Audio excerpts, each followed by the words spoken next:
बच्चों, सोमदेव ने सोचा था कि वह साजिशों को उजागर करेगा, पर अब साजिशें सीधे उसकी जान के पीछे पड़ गई थीं। दुष्ट दरबारियों ने गौर किया कि सोमदेव बार बार रसोई, गुप्त सुरंगों और किले के पिछले हिस्सों में दिखाई देता है। जिस दूत से वे मिले थे वह भी अचानक गायब हो गया था। अब उन्हें पूरा यकीन हो गया था, सोमदेव उनकी हर चाल जान चुका है। ये सब संयोग नहीं है।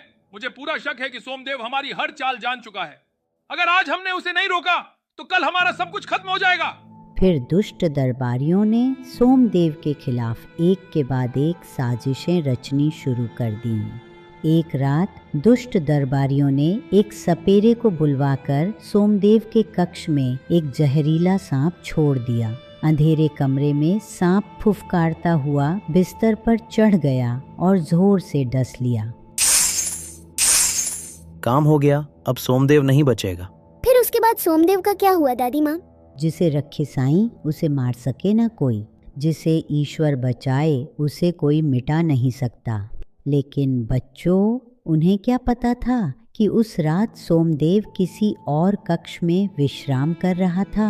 सांप ने जिस बिस्तर पर डसा था वहाँ केवल मोटा कंबल रखा हुआ था। उसी समय सोमदेव ने सांप की जोरदार फुफकार सुनी। वहाँ कौन है? कौन है वहाँ पर? रुक जा दुष्ट सर्प, एक कदम भी आगे मत बढ़ना। एक ही वार में सोमदेव ने सांप का सिर काट दिया।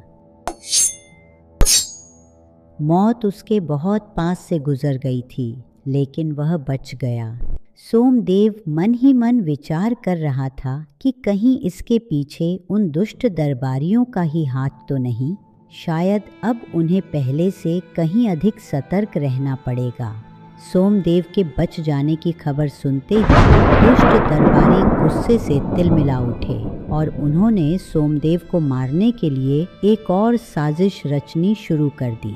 और सोमदेव के बच जाने से बौखलाए दुष्ट दरबारियों ने उसे हर हाल में खत्म करने की ठान ली और उसकी हत्या के लिए एक और भी खतरनाक साजिश रच डाली। उन्हें पता था कि सोमदेव रोज रात किले की सुरक्षा की जांच करने के लिए छद्म वेश में निकलता था। सोमदेव की गतिविधियों पर नजर रखने के लिए उन दरबारियों ने सोमदेव के घर के आगे अपने गुप्तचर तैनात कर दिए।